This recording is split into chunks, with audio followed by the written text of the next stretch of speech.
এখন সামার চলছে, তাই আজকের রেসিপি ঝিঙা পোস্ত।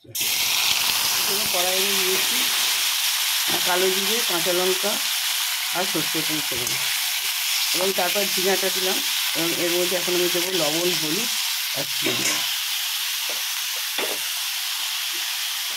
গরমের দিনে ঠান্ডা সবজি, ঝিঙা হচ্ছে ঠান্ডা সবজি, তাই গরমকালে এই সবজি খেতে হয়। লবণ দিলাম, আর দেবো অল্প পরিমাণ হলুদ আর অল্প পরিমাণ চিনি।